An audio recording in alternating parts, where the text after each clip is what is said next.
Good morning, everyone.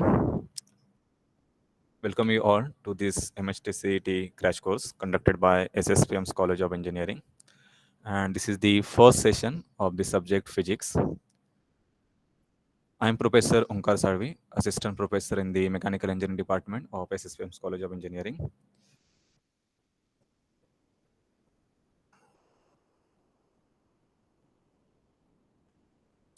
So I hope you must have attended the first session of the subject chemistry. So overall outline for this crash course of physics subject will be, first we will try to cover the basic concepts from each chapter, and then we will solve the MCQs, that is the objective type question. So in the basic concepts, we will see the actual content of your syllabus, then we will see different formulae, and after that we will solve the problems.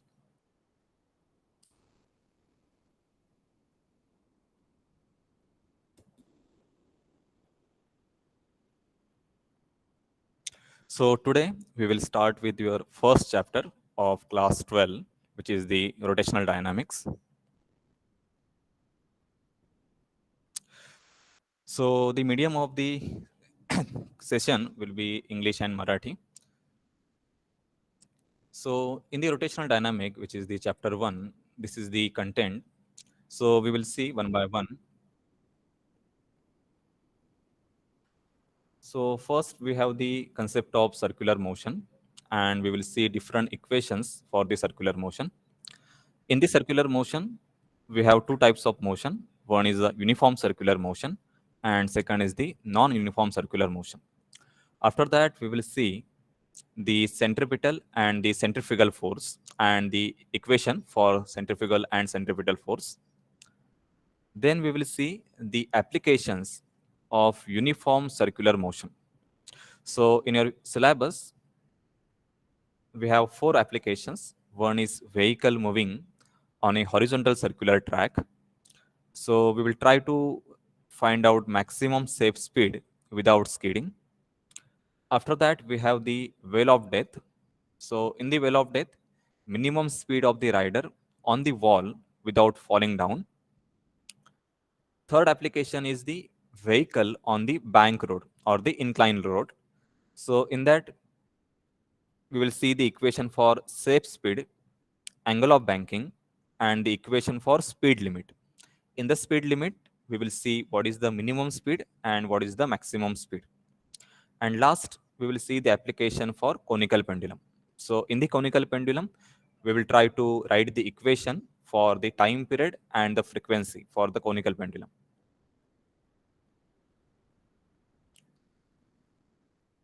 We have the vertical circular motion, that is the circular motion in the vertical plane. Then moment of inertia. So we will see the equation of the moment of inertia for the known standard geometrical shape. Okay. So meaning of known standard geometrical shape is, it is the circle, cylinder, then rectangle, etc. And last, we have the concept of angular momentum or the moment of linear momentum. So this concept is similar to the linear momentum. Okay. So this is the overall content. So we will just go through this, and then we will start the objective type question.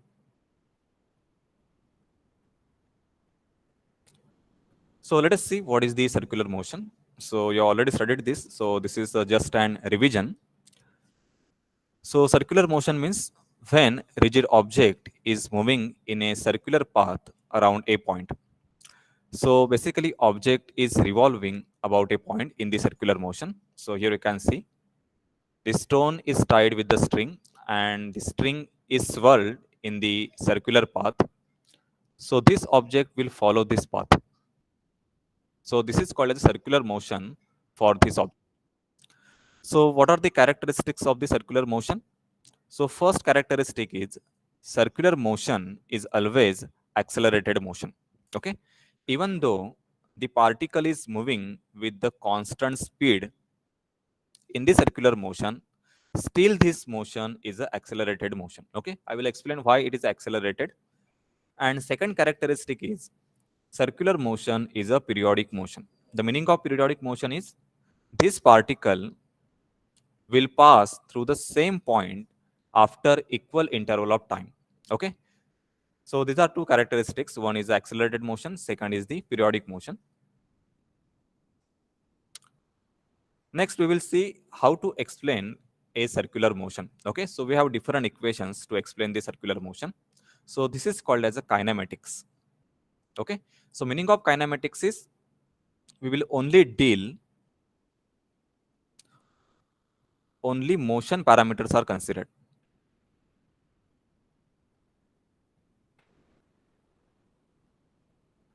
So what is the meaning of motion parameter?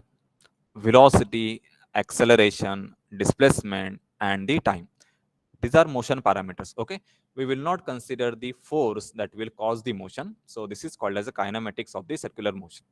So first we have the angular velocity for a particle which is performing the circular motion. So here we can see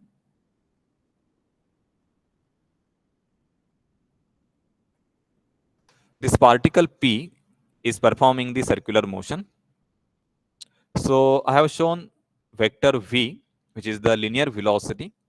So in the circular motion, linear velocity is always tangent to the circular path.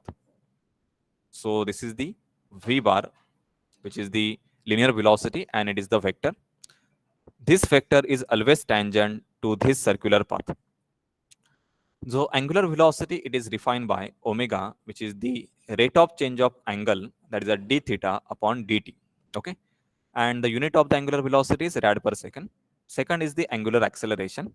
So angular acceleration alpha, this is the change in angular velocity. This is the d omega upon change of time. So d omega upon dt, and the unit is rad per second square. Okay. Third is the tangential velocity. So tangential velocity is also nothing but the linear velocity. So this tangential velocity I have shown here. This is the vector, or this is the vector for linear velocity. V is equal to R into omega. So this is the formula to find out the linear velocity for a particle performing the circular motion. And it's a vector representation. So this is the vector representation. So it is written as a cross product of angular velocity and the radius vector. Okay. So it is omega bar cross product of R bar. So you have to remember this formula. There can be a question on this vector representation. And this formula, it will give the magnitude. So V is equal to R into omega. Now, how to decide the direction of this angular velocity? For linear velocity, as I have already explained, this vector, it is tangential to the circular path. But how to decide the direction of angular velocity? For that, we have to use the right hand thumb rule. Okay. Suppose this particle, let us take the particle is P. It is performing the circular motion in this direction. So this is the direction. Okay. So angular velocity. So this is the direction of the rotation of the particle. Okay. So omega bar is nothing but the vector. So it is represented by this thumb rule. We have to curl the finger in the direction of the rotation of the particle. So this is the particle's rotation. So this thumb, it will denote the direction of angular velocity. So this is omega bar. So always remember omega bar, this vector, it is perpendicular to the plane of rotation. Plane of rotation for that particle. Okay. So you can see here, if this particle is rotating or revolving in the xy plane. So xy plane means this is the plane where we have drawn this circle. Okay. So the omega bar will be along the z axis. So this is the vector omega bar. Okay. And therefore this vector is perpendicular to the xy plane. So you should remember this. So you note down this simultaneously what I explained here, or even you can take the screenshot. Okay, so I hope you have understood these basic kinematics parameters: angular velocity, angular acceleration, and the tangential velocity. Okay, All these are vector quantities. Omega bar is vector, angular acceleration is vector, and the linear velocity is vector. Okay. Direction of this angular velocity and direction of angular acceleration, both are in the same direction. So this is also alpha bar. So this alpha bar is exactly along the omega bar if the particle, if the velocity of the particle is continuously increasing. Okay.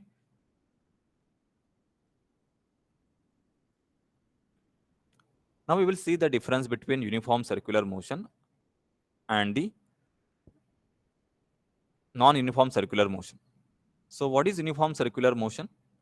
Speed of the particle remains constant during the motion. Direction of velocity changes. So direction of velocity means direction of tangential velocity. Velocity is always tangential to the circular path. So this velocity v or the v bar. Acceleration is a radial acceleration. Okay. So acceleration is given by a bar is equal to minus omega square r. And this acceleration, this is also called as a centripetal acceleration.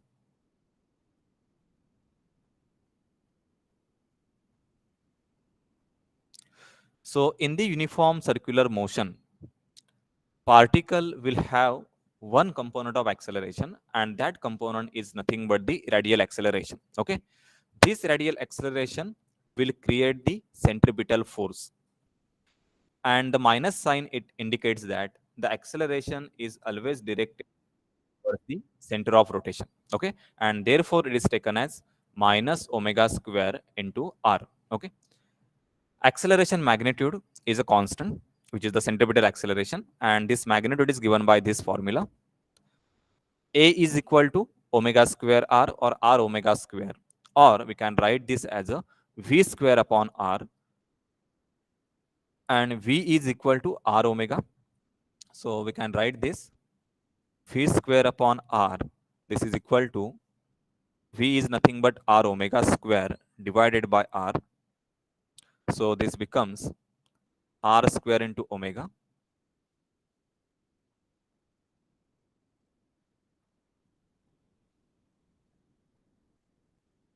So this is r omega square, and v is equal to r omega. So it is v omega. So centripetal acceleration, either you can give by this formula r omega square, or you can write this v omega, or you can write this v square upon r. You note down this formula for centripetal acceleration.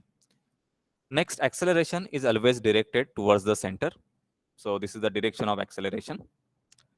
Now here, if time t is required for one complete revolution, so this is called as a time period, then we can give the formula for frequency. Omega is equal to 2 pi upon capital T, or omega is equal to 2 pi into n. So omega is nothing but the angular speed or the angular velocity. Its the unit is radian per second.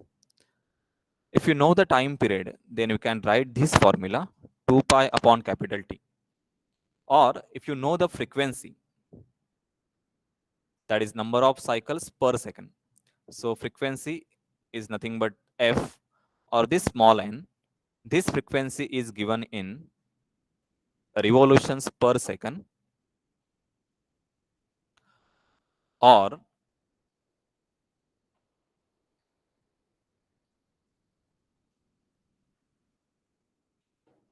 so revolutions per second is nothing but hertz, oscillations per second.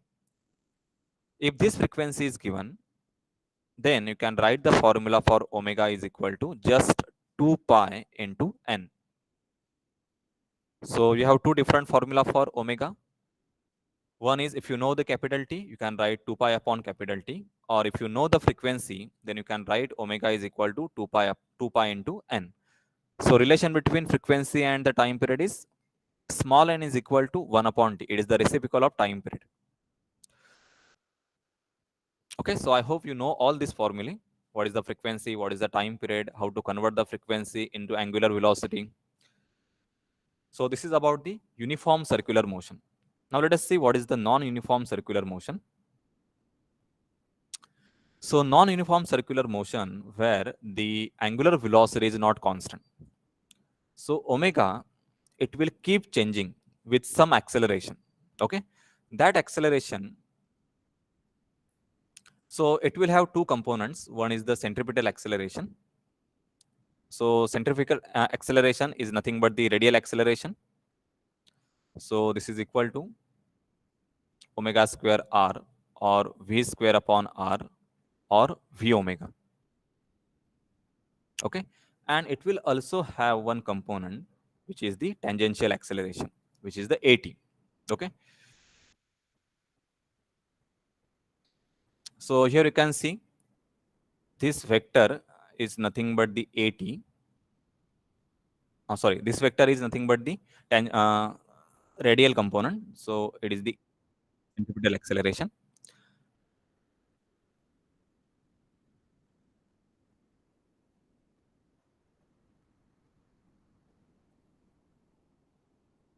So if the speed is increasing, let us say we will see two cases, increasing speed and decreasing speed. So if the v is increasing, which is the tangential velocity or the linear velocity, that means this velocity. Okay, so at, which is the tangential component, which is along this vector, it will be positive. Okay, and this v, it will increase the radial component of acceleration. So this is the alpha, which is equal to v square upon r. So this will also increase. Okay, and therefore this alpha, it is pointed in the same direction of the angular velocity for the increasing speed. For decreasing speed, this v will decrease. As v decreases, tangential component of acceleration is a negative. This is called the deceleration, and this is called as the acceleration, which is the positive acceleration. Okay, this is also called as, this is a deceleration, or this is the retardation, which is a negative acceleration. Because of this decreasing speed, the alpha, which is the centripetal acceleration, its formula is v square upon r, it will also decrease. Okay, so alpha is pointed in the opposite direction for the decreasing speed. Okay, so this is about the non-uniform circular motion.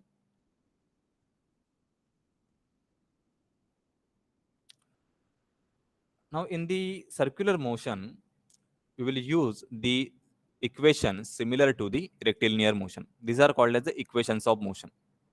Okay, so you must have studied the equation of motion. One is a v is equal to u plus at, v square u square plus 2as, and ac is equal to ut plus half at square. Okay, so where v is the final velocity, u is the initial velocity, s is the displacement, a is the acceleration, and t is the time. So these are basic motion parameters. Okay, when we study the circular motion, we can use the same equations, just we will change the notations. Okay, so in the circular motion,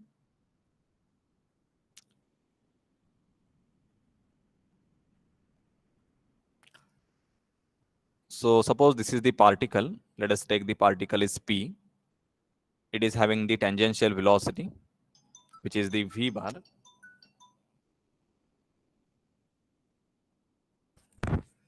and it's the angular velocity, initial angular velocity, let us take this omega 1. Okay, so initially particle is at the position 0. During time interval t, particle reaches to the new position, which is the p1. Okay, so the angle change, this angle is nothing but the theta. So theta is nothing but the angular displacement. Okay, and time taken for the change in position p0 to p1 is nothing but t. So let us see how to write this equation. Omega 1 is the initial velocity, initial angular velocity, Omega 2 is the final velocity, t is the time, theta is the angular displacement,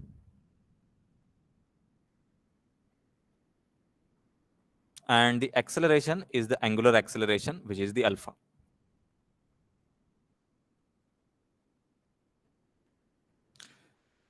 So we will write this equation, initial equation, v is equal to u plus at. So v is nothing but final velocity, which is nothing but omega 2. This is equal to omega 1, which is initial velocity, plus a is linear acceleration, so circular motion, angular acceleration, into time is t. Similarly, we can write the second equation, which is omega 2 square is equal to omega 1 square plus 2 alpha. S is nothing but displacement, so theta is the angular displacement. So this is the second equation. And the last equation, S, is nothing but displacement, so theta is equal to omega 1 into t plus half alpha into t square. So we have three equations similar to the rectilinear motion.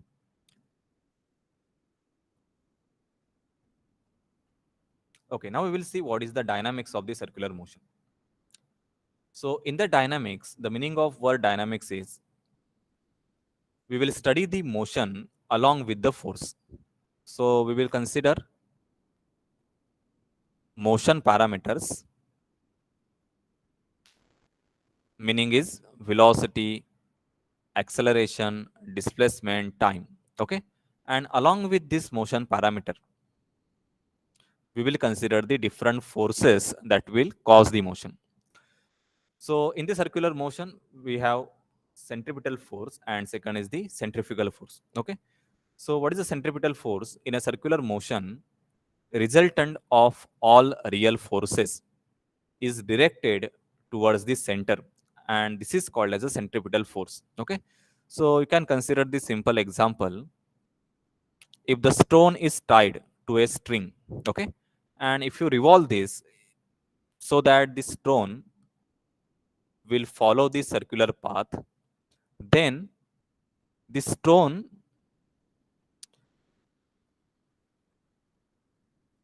will keep revolving in the circular path because of the tension force which is developed in the string. Okay, this tension is nothing but the centripetal force. So it will provide the necessary centripetal force, and this is the real force. So if we have the basic equation as per the Newton's second law, F is equal to mass into acceleration. Okay. Now in this circular motion, we have the acceleration is nothing but the centripetal acceleration. So it is minus r omega square. Therefore, force becomes mass into acceleration. So mass into acceleration is r omega square. So F is equal to minus m r omega square. Meaning of negative sign is, so this is the centripetal force. Negative sign indicates that the centripetal force is directed towards the center of the circular path. And only magnitude is F is equal to m r omega square, or m into v square upon r, or the third equation is m v omega. Okay. Second is the pseudo force, which is called as a centrifugal force. It is a non-real force or the pseudo force. It arises due to the centripetal acceleration of the frame of reference. At the uniform speed, this is one example. In the merry-go-round in the amusement park, centrifugal force equals to the centripetal force, which is the uniform speed merry-go-round. And centripetal force is nothing but the net pseudo force. So at the equilibrium, we have the equation all the real forces equal to the minus m r omega square. Okay. So when we are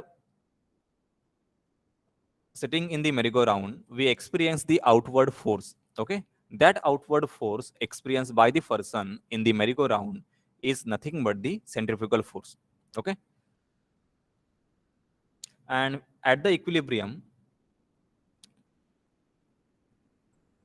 so consider this schematic diagram. Suppose you are sitting in the merry-go-round. So This is the centrifugal force. And suppose you are at the equilibrium, that means you are not moving, then this centrifugal force is equally balanced by the friction.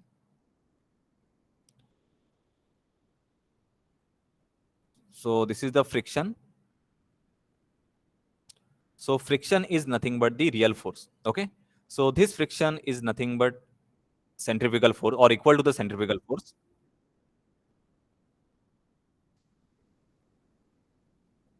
Now we will see the different applications and we will see the formula. So first application, it is the vehicle along the horizontal circular track. So what are the equations for vehicle along the horizontal circular track? So you can see here, the first force is nothing but the weight. So mg, it will act in the downward direction. So this is the road surface. The second force, suppose vehicle moving on the circular track. So this is the top view.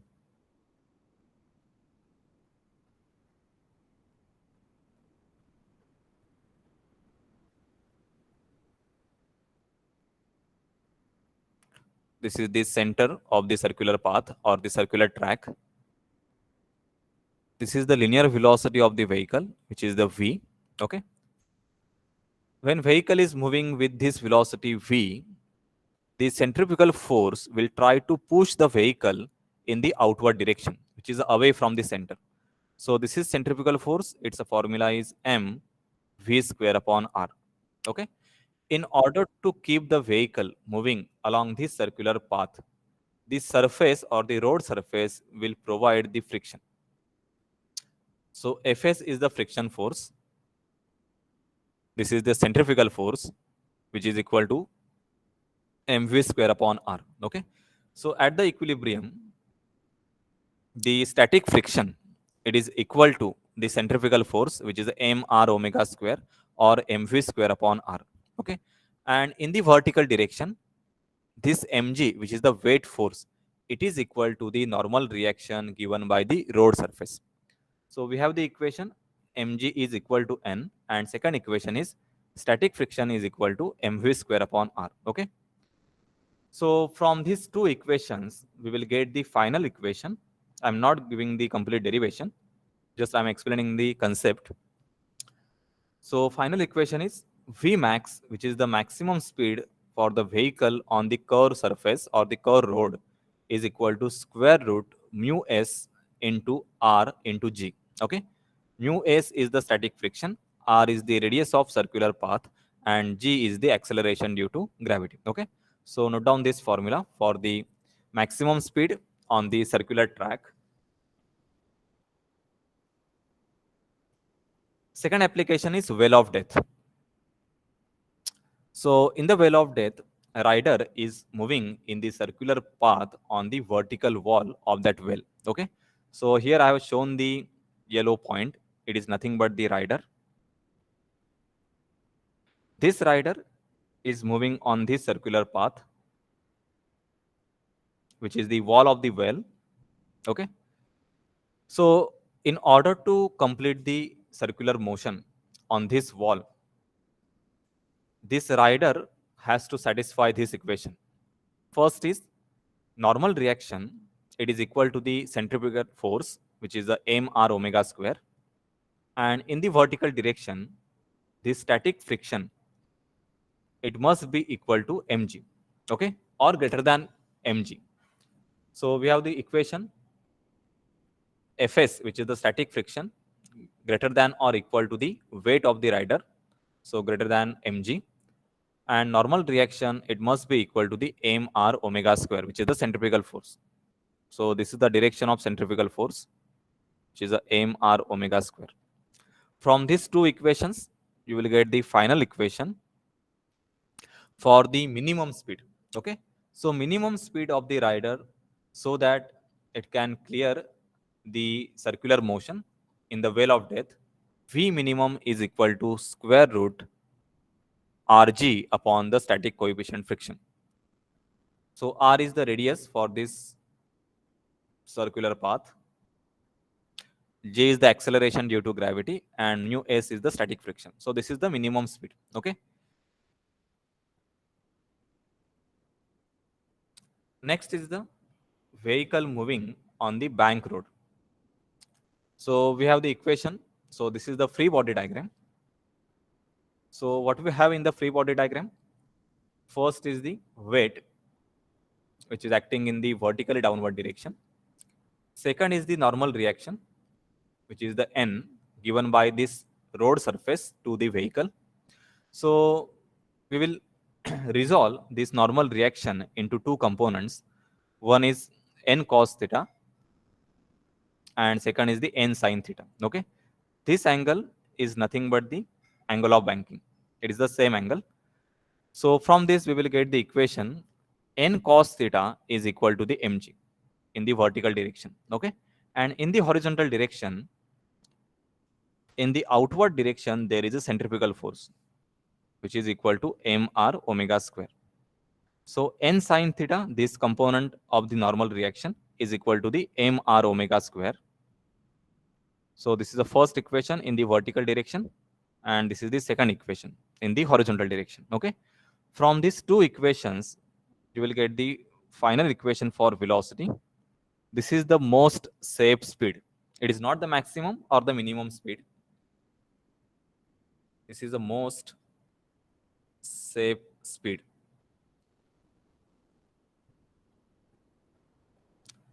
Okay.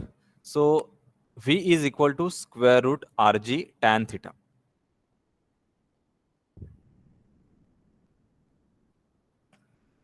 Now let us see what is the equation for maximum speed and the minimum speed on the bank road. So for the maximum speed, for the minimum speed, this is the equation: square root Rg into bracket tan theta minus mu s upon 1 plus mu s into tan theta. Okay. This is the minimum speed. And for the maximum speed, just change these signs. Okay. So make it plus and make it minus. So Rg tan theta plus mu s upon 1 minus mu s tan theta. So this is the maximum speed on the bank road. Okay. So note down these two equations for maximum speed and the minimum speed on the bank road.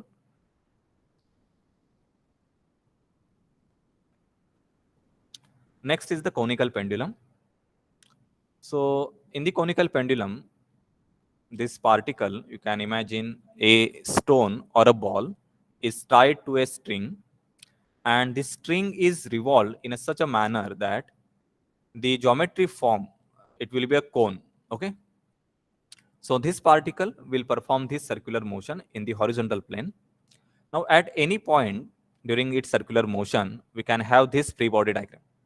So in this free body diagram, this force is T0 sine theta. Basically, it is the x component of the tension force. So T0 is the tension developed in the string. If this angle is theta, that is the angle of pendulum, then this angle will be same theta. It is the alternate angle. So if you resolve these forces, T0 cos theta is the adjacent component, T0 sine theta is the opposite component. Okay. Now during the circular motion, the centrifugal force will be created, which is a mr omega square directed in the outward direction. So equilibrium conditions are T0 sine theta, it must be equal to mr omega square.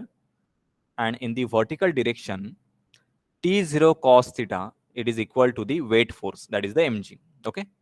So from these two equations, you will finally get the equation for angular speed omega. Omega is equal to square root g upon L cos theta, and unit is radian per second. Okay. Where L is the length of the string. And from this equation, if you want to find out the time period, so the basic equation is omega is equal to 2 pi upon capital T, or T is equal to 2 pi upon omega. Okay. So we will get the time period is equal to 2 pi under root L cos theta upon G. Okay.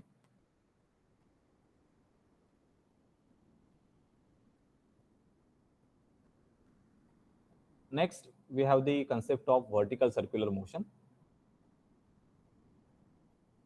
So in the vertical circular motion, we have the equation for velocity at different point in the vertical plane.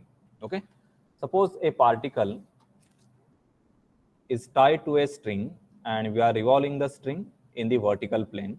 So what is the velocity required to maintain the circular motion? So at the uppermost point, which is the point A, we have the minimum velocity. So there can be a question, select the point for minimum velocity and what is the equation. So equation for this minimum velocity is, so at the point A, at this point, so this is the VA and this is the minimum velocity. Its formula is square root RG. R is the radius of that circular path. At the lowermost point, that is the at point B, the velocity will be VB at this point. What is the velocity required so that the particle will cover the circular path? So VB is equal to square root 5RG. And at the intermediate point, at these two locations, one at point D and second at point C, the velocity will be Vc is equal to Vd and this is equal to 3RG. Okay, so these are the velocity at different locations in the vertical circular motion. So in this three equation, the minimum velocity is nothing but square root RG and it is at the highest point. And the maximum velocity is equal to square root 5RG. It is at the lowermost point, that is the point B.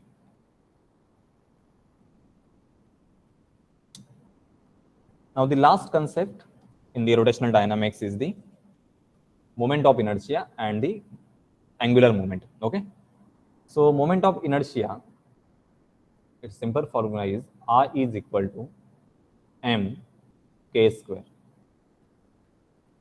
So m is the mass of the object and k is the radius of gyration. Okay, so suppose a object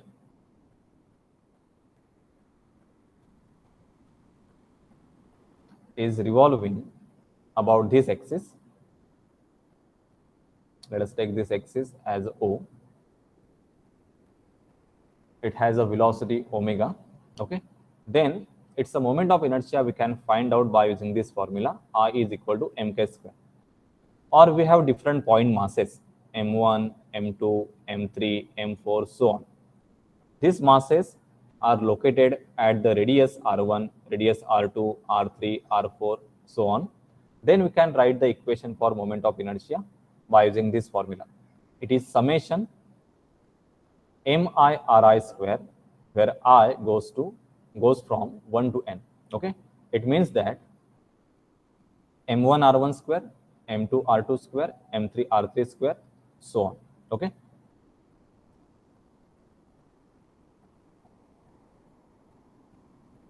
so in the moment of inertia, we have two theorems. One is a parallel axis theorem and second is the perpendicular axis theorem. Okay, so what is meaning of parallel axis theorem?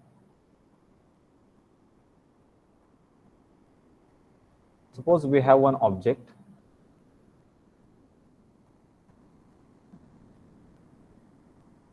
This is the center of gravity for that object. This is one axis which is passing through the center of gravity. So let us take this axis as a g axis. And there is one parallel axis which is parallel to the centroidal axis.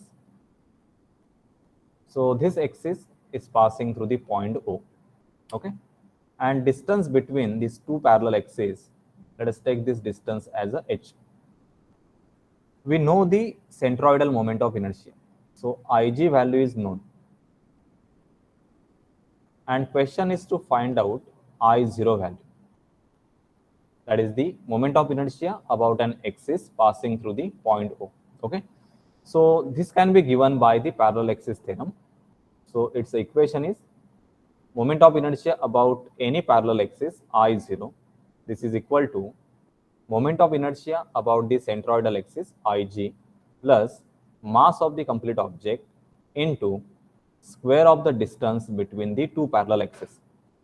So I0 is equal to Ig plus mh square, where h is the distance between these two parallel axes. Okay, so by using this theorem, we can find out the moment of inertia of any object about the parallel axis. And second theorem we have is perpendicular axis theorem. So perpendicular axis theorem, so consider this is the object.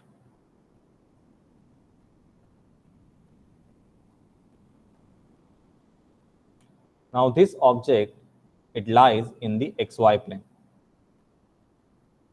So this is the x-axis and this is the y-axis. Okay. About x-axis, object has a moment of inertia Ix. About y-axis, object has a moment of inertia Iy. We need the moment of inertia about the perpendicular axis, which is the z-axis. So its formula is Iz is equal to Ix plus Iy. This is called as a perpendicular axis theorem. Okay.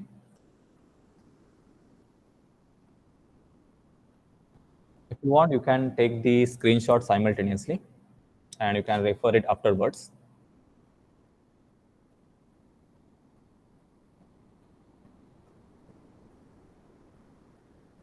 So these are some standard moment of inertia for the known geometrical shapes. Okay.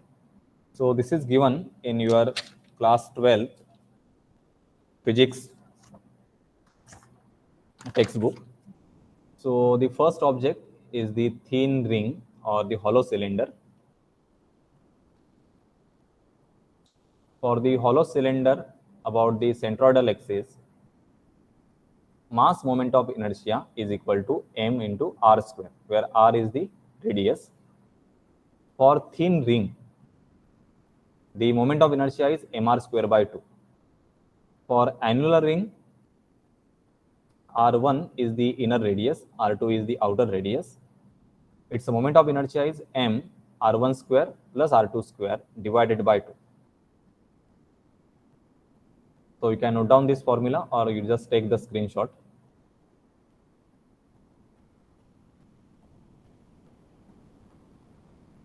The next geometry is the uniform disc or the solid cylinder, and the centroidal moment of inertia. Centroidal means about this axis, perpendicular axis.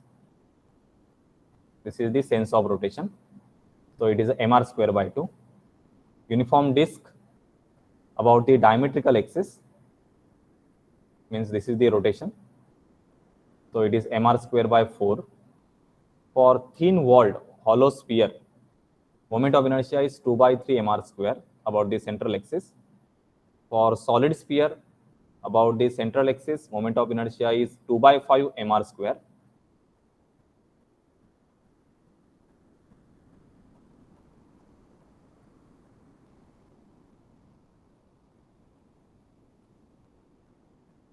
Next, we have the solid sphere. So it is same 2 by 5 mr square.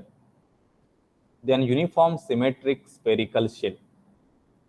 Spherical shell means the inner radius is given and the outer radius is given. Okay, it is not the thin walled.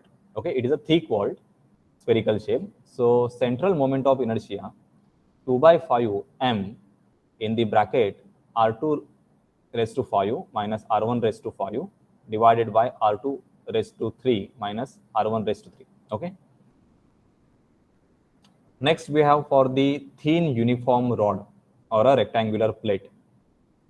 Moment of inertia about this centroidal perpendicular axis is ml square by 12. About an axis for the same object, that is a rod, axis passing through the one end, and the moment of inertia is a ml square by 3. And uniform plate or a rectangular parallelepiped centroidal moment of inertia is rectangular parallelepiped means it will have the length L and the breadth B. Okay. So about this axis, ml square plus b square upon 12. Okay. So we have to remember all this formula. Okay. You just take the screenshot.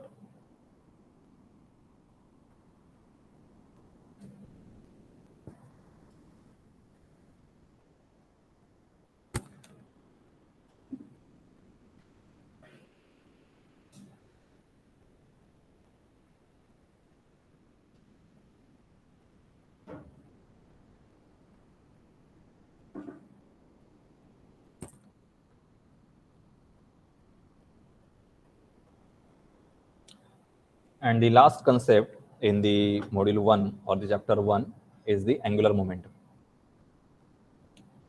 So angular momentum concept is similar to the linear momentum. So let us see what is meaning of a linear momentum. So this object having the mass m is moving in a straight path having the velocity which is the constant velocity v. So linear momentum which is associated with this object, it is represented by the p which is the product of mass and velocity. So it is m into v. This is called as a linear momentum.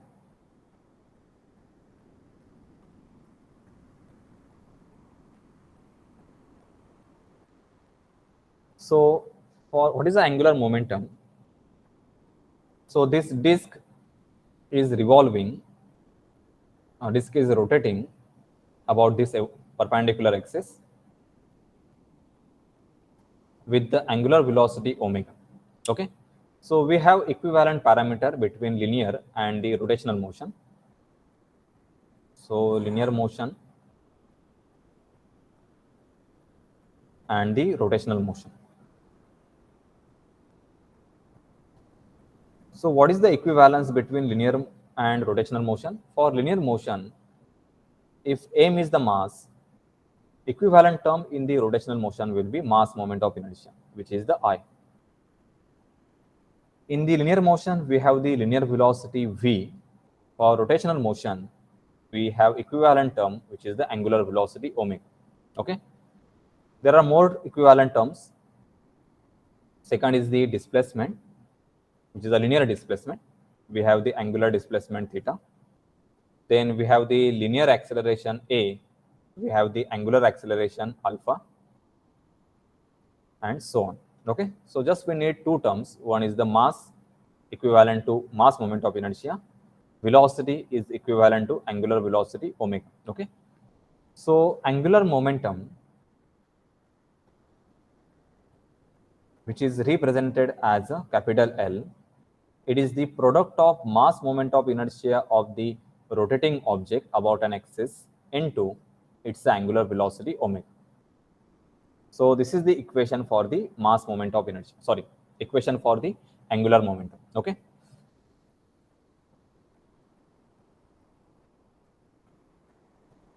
Okay, so this is all about the basic concepts in the rotational dynamics. So we have tried to revise all this concept. Now we will solve the MCQs, which are the objective type questions.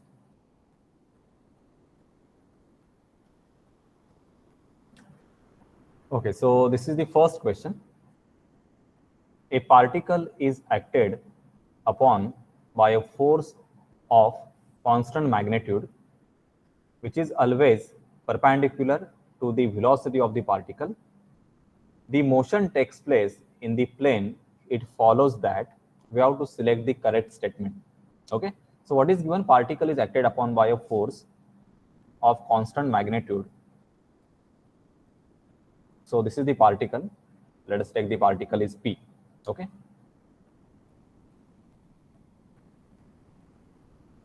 Particle has a constant velocity V.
So particle P, it is having the constant velocity and it is being acted by the perpendicular force F. Okay. So in this situation, which is the correct statement? First is its velocity is constant. Okay. So the velocity is already given. Its acceleration is constant. We cannot predict about the acceleration. Its motion is linear. Its motion is circular. Okay. So correct is motion will be circular. So why it is circular? Because in the circular motion,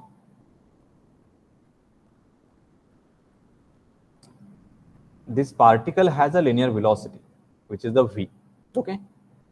This velocity changes continuously its direction. So you can see here, the direction is continuously changing.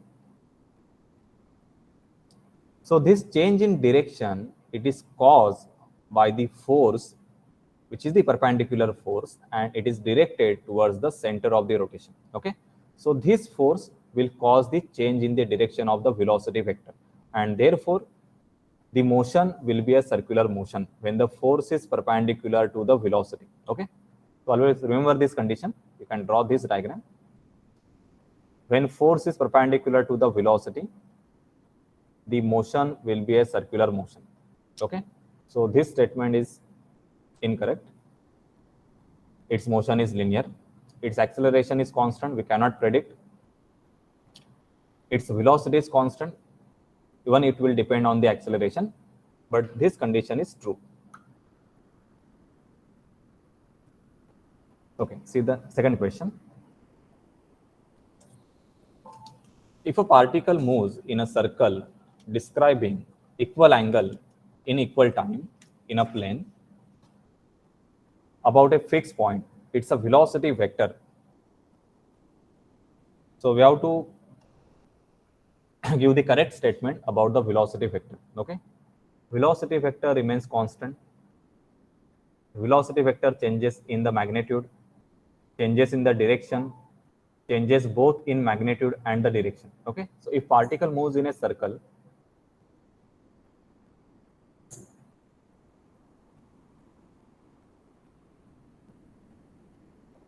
so velocity vector, when we say velocity vector, which is the v bar, so it is nothing but magnitude and the direction.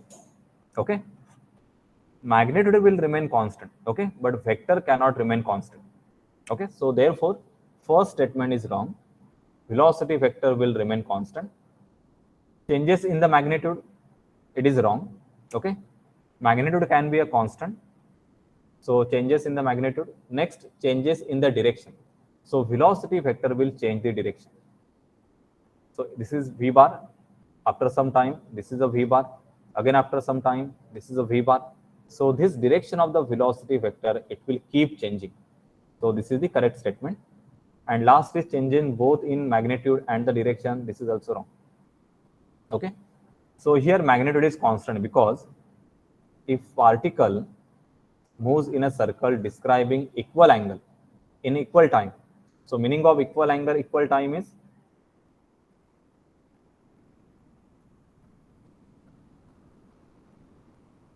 so its angular velocity omega, it is a constant. Okay, or mod v, it is a constant, which is the magnitude of the velocity. Therefore, first statement is wrong. The velocity vector remains constant. Vector cannot remain constant. Vector will change the direction. So I hope you have understood this. You can just take the screenshot.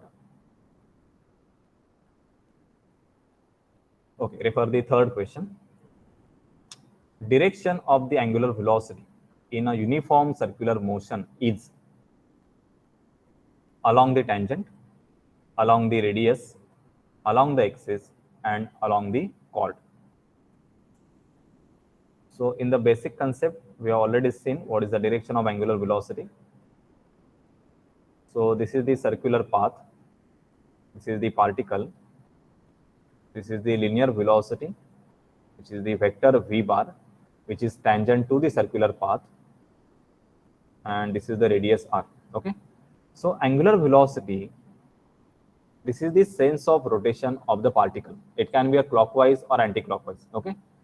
So by using the thumb rule, you should curl the finger in the direction of the rotation of the particle. Then this thumb, it will denote the direction of angular velocity vector, which is the omega bar. Okay. So omega bar, this vector, which is the angular velocity, along the tangent, this is not possible because velocity is tangent. Along the radius, this is also wrong. Correct is along the axis. Okay, so angular velocity is directed along the axis.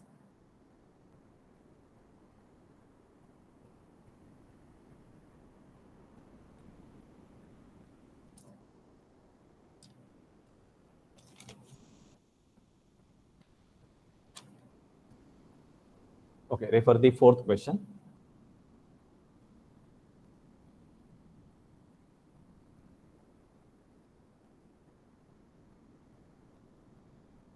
In half period of revolution, displacement and the distance covered is.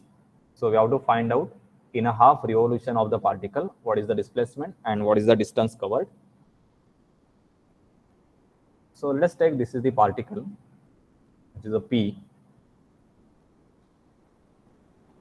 It is revolving in a circular path like this.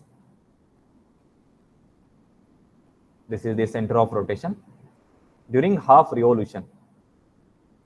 So this is the half revolution. So this is the second position. Let us take this P dash. Okay. What is the displacement? So what is the displacement?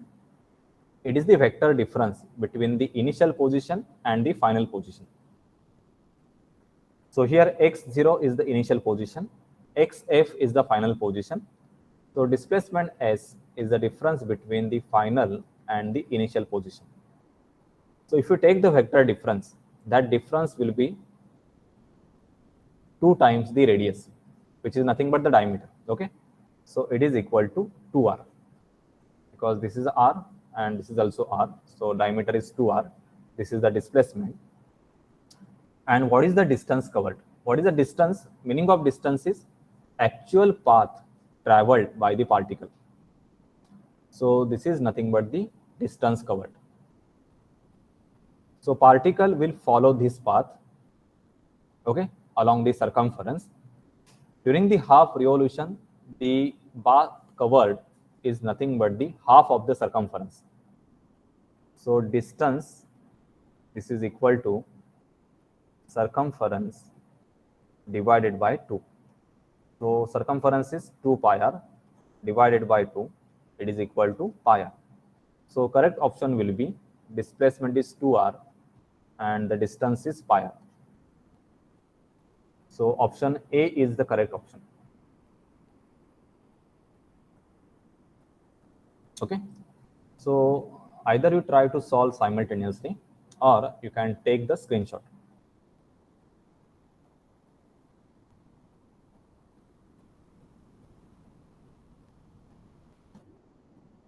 Okay, refer the next question.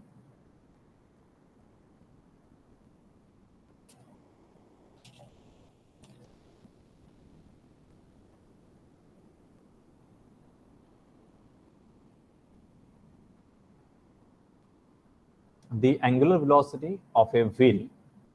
So these problems, they are on the circular motion equations. So equation will be V is equal to R omega, or omega is equal to d theta upon dt. So angular velocity of the wheel is 70 rad per second. It means omega is given. If the radius of the wheel, which is r, is equal to 0.5 meter, then its a linear velocity will be. So linear velocity is nothing but the v. So equation is v is equal to r into omega. This is the basic equation. Linear velocity is equal to radius into angular velocity. So radius is given, which is equal to 0.5 meter. Angular velocity is 70. So if you multiply this, your answer will be 35. This is a straightforward question. So V is equal to 35 meter per second. The option is C.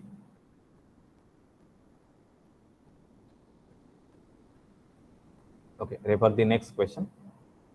Angle between the radius vector and the centripetal acceleration is.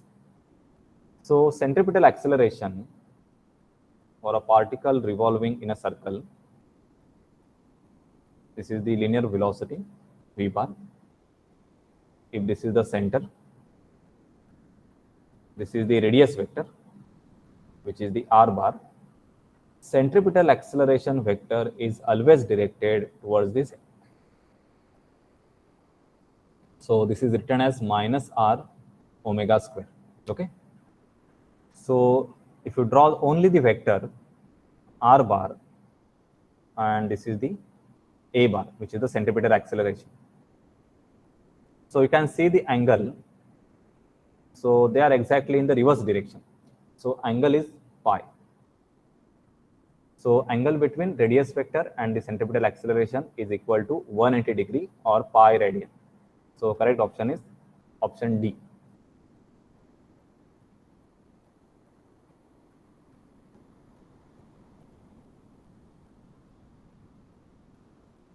Okay, refer the next question. A particle moves in a circle of radius 25 centimeter. So r is equal to 25 centimeter or 0.25 meter at 2 revolutions per second. The acceleration of the particle in meter per second square. Okay. So we have to find out what is the acceleration. So we have the formula for acceleration, v square upon r, which is the centripetal acceleration, or it is equal to r omega square. Okay. So r is given. So what is r? This is 25 centimeter or nothing but 0.25 meter. Okay. We have to find out the omega. So omega, its formula is, one formula is 2 pi upon capital T if the time period is given. Second formula is if the frequency is given, 2 pi into n. Okay, where n is the frequency. Frequency can be given in a revolution per second, or it can be given in hertz. Meaning of hertz is nothing but the revolution per second or oscillations per second. Okay, it is the same unit. So now refer the question. The frequency is given 2 revolutions per second. So n is given 2 revolutions per second. Okay. From this n, you can find out the omega. So omega is equal to 2 pi into 2. So this is equal to 4 pi. Now put this formula, put this equation 4 pi in the formula of acceleration. So acceleration is equal to r omega square. R is 0.25 into omega value is 4 pi. So 4 pi square. So it will be 16 pi square. 0.25 into 16 pi square. Okay. Now what is 0.25? 0.25 is nothing but 1 by 4. Okay. So 1 by 4 into 16 into pi square. So 4. So you will get 4 pi square. This is the centripetal acceleration. Okay. So correct option is option C. So just you should use one formula for acceleration, which is r omega square, and the second formula is omega is equal to 2 pi upon capital T or 2 pi into n. So I hope you have understood this problem.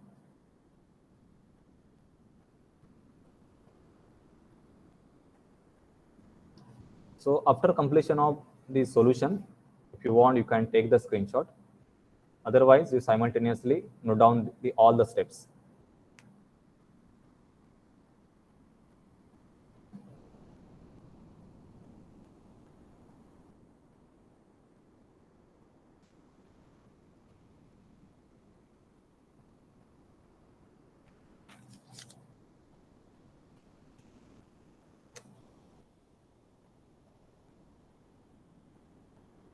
Okay, refer the next problem.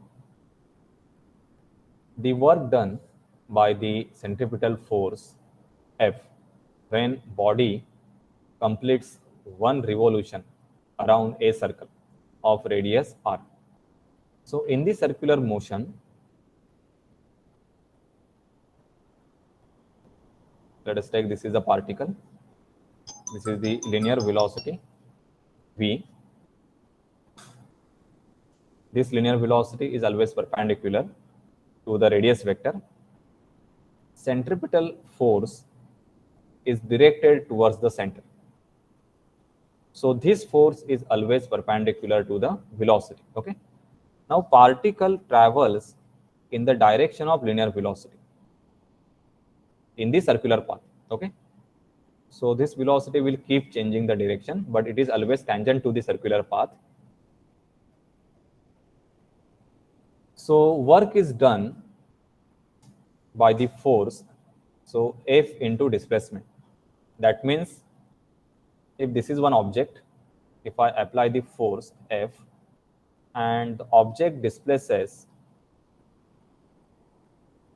so this is the displacement of the object. Let us take this displacement is S. Here displacement takes place in the same direction of the applied force. Okay. Only in this case we can give the work done. But if you observe the circular motion, there is no displacement in the direction of force. So this object is not moving in this direction. Okay. Therefore, the work done in the circular motion is 0. Okay. Because force is not 0, there is a centripetal force, but the displacement in the direction of force, it is 0. Okay. So here S is 0, and therefore the correct option is work done in the circular motion is always 0.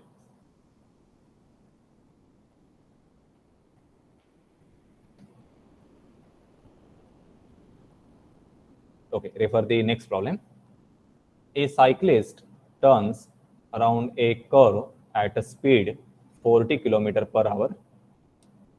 If he rounds the curve at double speed, his tendency to overturn first is doubled, tripled, halved, or quadrupled. Okay, quadrupled means 4 times, halved means half. So what happens when the rider takes the turn?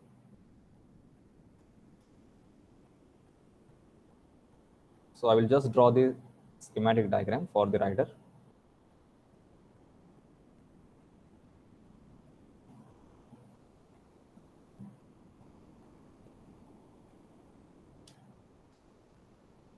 So this is the circular path. Let us take this is the radius r. Okay. If the rider is moving with the velocity v, this is the linear velocity, then the centrifugal force, it will act in the outward direction, which is the mv square upon r. Okay. So this is the centripetal force, centrifugal force. So at the initial condition, let us take v is equal to v1. This is the initial speed. Okay. So centrifugal force is equal to m v1 square upon r. At the second condition, velocity becomes 2 times the initial velocity. So speed is doubled. Okay. So centrifugal force Fc, it will become m 2 v1 square divided by r. So it will become m 2 square 4 v1 square upon r. Okay. So this is the second force. This is the first force. So tendency to overturn, it means tendency to topple. This is called as an overturn. Okay. So this tendency, it will depend on the magnitude of the centrifugal force. So in the second case, centrifugal force will be 4 times the initial force. Okay. And therefore, the tendency to overturn, it will be quadrupled. It means it will increase by 4 times. Okay. And therefore, correct option is option D.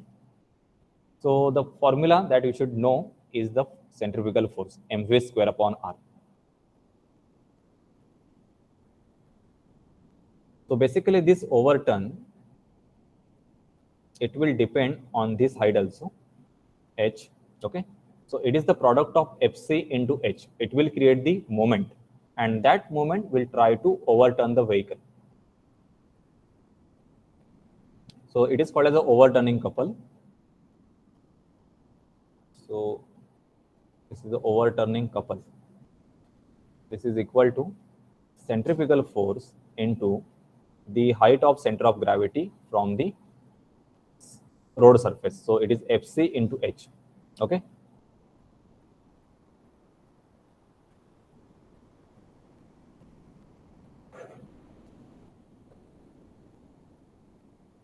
Okay. Now next we will see the problems on the vehicle on the circular track and the banking of road.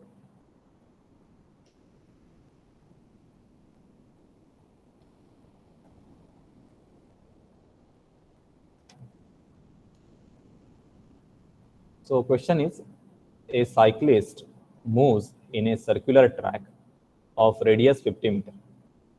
If coefficient of friction is 0.4, then maximum velocity with which cyclist takes a turn without leaning inward. Okay. So this problem, it is on the curve road only. It is not the bank road.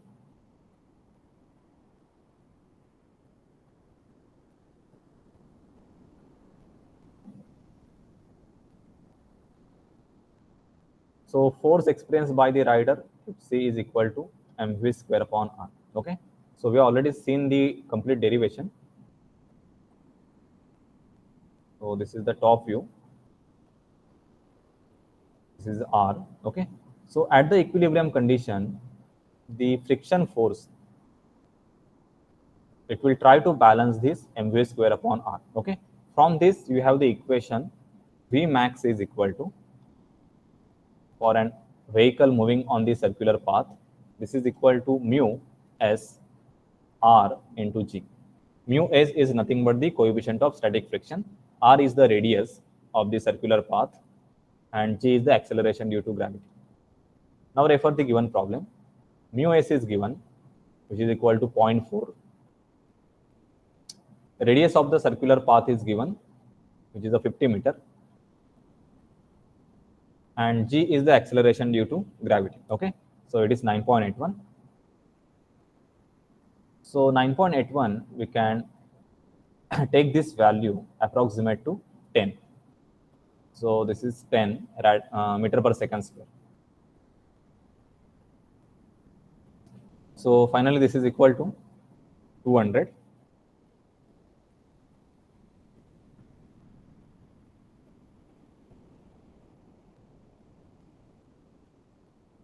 So this is equal to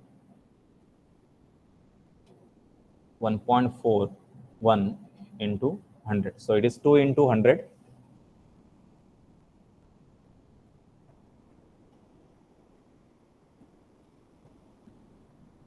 And this is equal to 14.1 meter per second.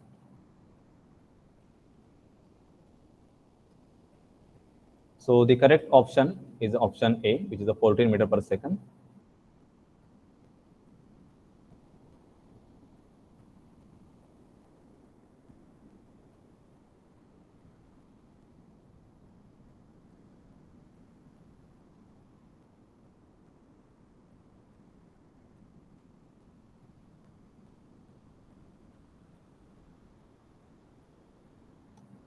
So I have solved this 200 just by writing this square root 2 into 100, and square root 2 is nothing but 1.41 into square root of 100. So square root of 100 is 10. 1.41 into 10 is equal to 14. Okay, so 14.1, the correct option is a 14 meter per second.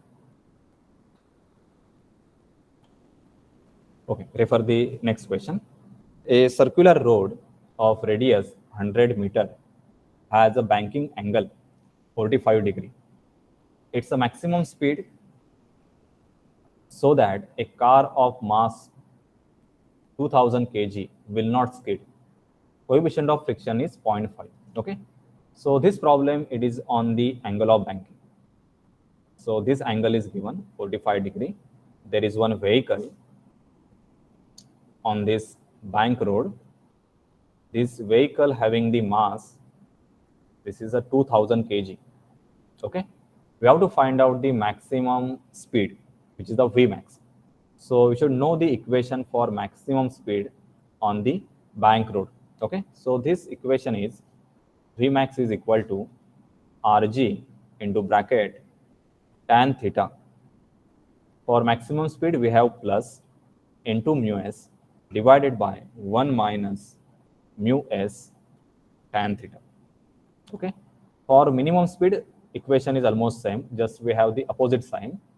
Plus make it minus and minus make it plus. Okay. It is the minimum speed. Okay. Let us see what is given.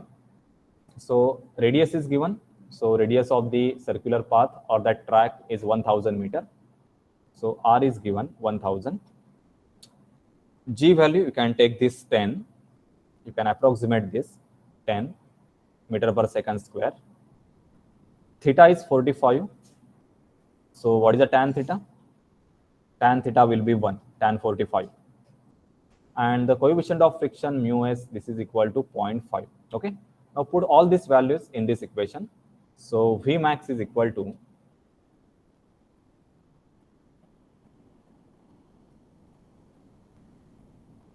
this is equal to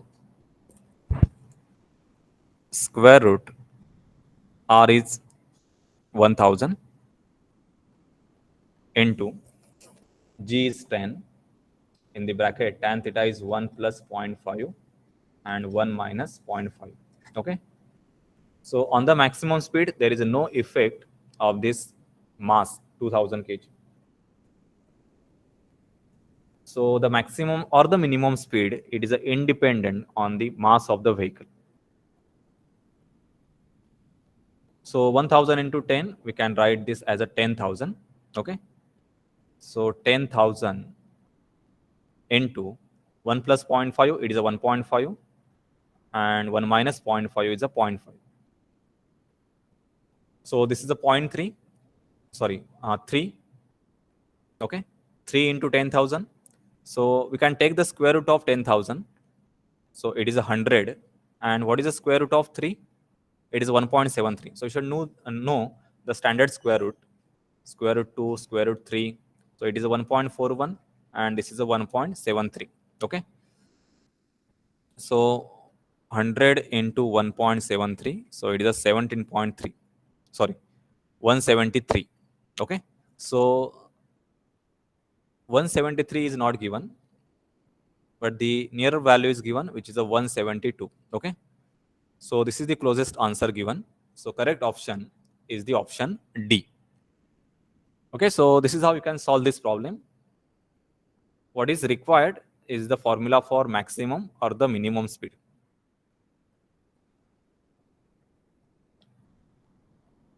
Okay. Now next problem, it is on the vertical circular motion. So in the vertical circular motion, in a vertical circle of radius r, at what point in its path particle has a minimum velocity? Highest, lowest, horizontal, or D between horizontal and lowest? It is the intermediate point. Okay. So we have already seen in the vertical circular motion, at the highest point, particle has the minimum velocity. So this is a point A, this is a B, and this is a C. So this velocity is square root rg. This velocity is square root 3 rg, and this velocity is square root 5 rg. Okay. So correct answer is the highest. So option is option A.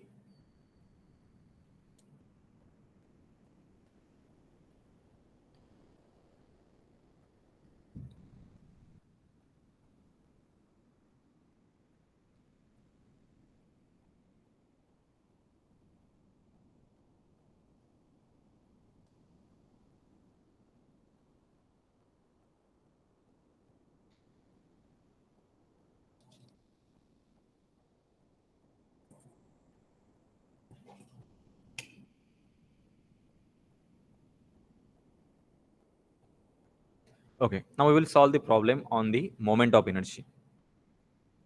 So in the moment of inertia, the first problem is if I1 and I2 are the moment of inertia of two bodies of identical geometrical shape, the first is of aluminum and the second is of the iron, then what is the relation between I1 and I2? Okay, both the objects are having the same geometrical shape. So let us take they are circular disc. Okay, one is made up of aluminum and second is made up of iron, and they are rotating about one axis. So this is having the moment of inertia I1 for the aluminum, and for the iron, which is a ferrous, the moment of inertia is I2. Okay, about the same axis. So which moment of inertia will have the greater value? So for the same object, moment of inertia we can write as a mass into square of radius of gyration. So it is a mk square. Okay. So for same object, k value, it will depend on the shape. Okay. So k is same as the shape is same. So k1 is equal to k2. Okay. So this moment of inertia I1, it will only depend on the mass m1 k1 square, and I2 is equal to m2 k2 square. Okay. So k1 k2 both are same. So I1, it will depend on the mass. So we know that density of aluminum is less than the density of the ferrous or the iron. Okay. So as density of aluminum is less than density of iron, so for the same geometrical shape, mass of aluminum will be less than mass of the iron. Okay. Therefore, I1 will be less than I2. So I2 stands for iron and I1 stands for the aluminum. Okay. So correct option is option A. I1 is less than I2.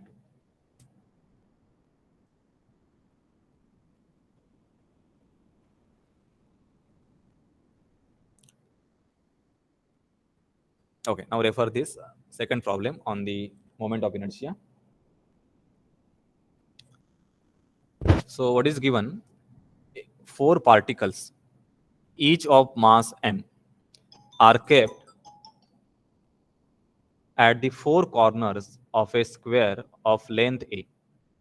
So there are four particles at the four corners of a square.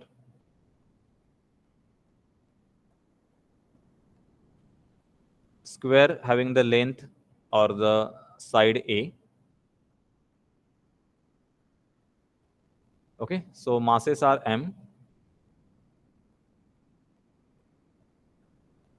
The moment of inertia of the system about a line perpendicular to the plane of the square and passing through the center of the square will be. So we have to find out the moment of inertia about this center point. Okay. So this axis, you can imagine it is perpendicular to the plane, plane of the square. So I will just join this diagonals.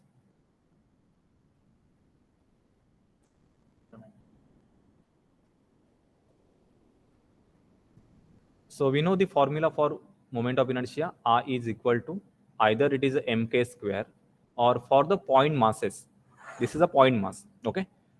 For the point masses, it is just a mass into radius of square. So to find out the moment of inertia for individual mass, we must know what is the radius from the center of rotation. Okay. So for the square, if side is a, its a diagonal is equal to a root 2. Okay. So this is the length of the diagonal. We need just a radius. It is the half distance. So this half distance, which is nothing but the radius, it is equal to half of the diagonal. So a root 2 upon 2. Okay. And this is equal to a upon root 2. So 2 means root 2 into root 2. So root 2 we can cancel out. So in the denominator, it will just have the square root 2. Okay, this is the radius of that point mass. Now we can write the moment of inertia. So consider this is the axis of rotation. This is a mass m. This is again mass m. So each mass has a radius a upon root 2. Okay. So for single mass, we have the moment of inertia I is equal to m r square, which is equal to m a upon root 2 square. This is equal to m a square upon 2. Okay. Now we have total 4 masses. Okay. So its moment of inertia we can write. We can take this I1. So total I is equal to I1 plus I2 plus I3 plus I4. Okay. All these values will be same because all the masses are having the same magnitude, that is m, and they are distributed at the same radius.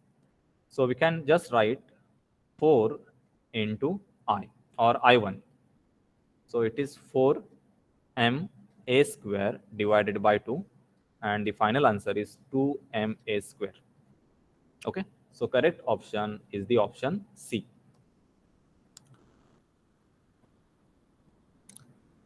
Okay, next question. Two bodies of the masses m1 and m2 have same moment of inertia about an axis. The ratio of radius of gyration about the same axis. So we have to find out the relation between radius of gyration. Okay, so first moment of inertia I1, it will be m1 k1 square. Second moment of inertia I2, this is m2 k2 square. Now what is condition given? Have this same moment of inertia. It means I1 it is equal to I2. Okay, so m1 k1 square is equal to m2 k2 square, and if I take the ratio k1 square upon k2 square, this is equal to, just take this m1 on the right side, so it is m2 upon m1. Okay, you can take the square root for both the sides, so k1 upon k2, this is equal to square root m2 divided by square root m1. Okay, so ratio of radius of gyration, so k1 upon k2 is square root m2 by m1. So correct option is square root m2 square root m1. So correct option is option B.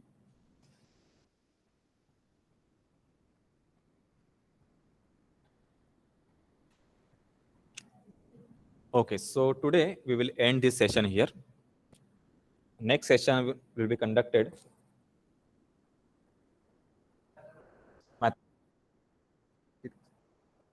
Okay, your next session will start at 2:30 p.m. You can take the lunch break. Okay, just take the screenshot of these questions. You can try this as a homework. Otherwise, we will solve this in the next lecture of physics.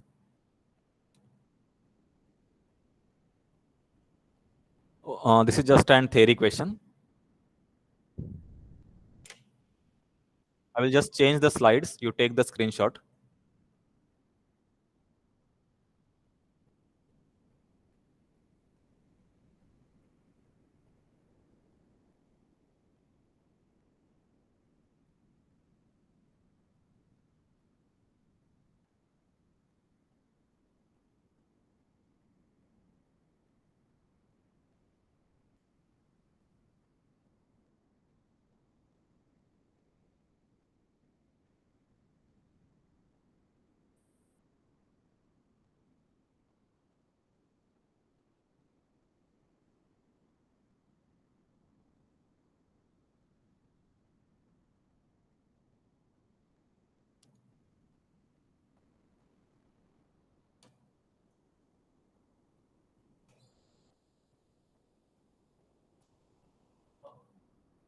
Okay, so we will end this session.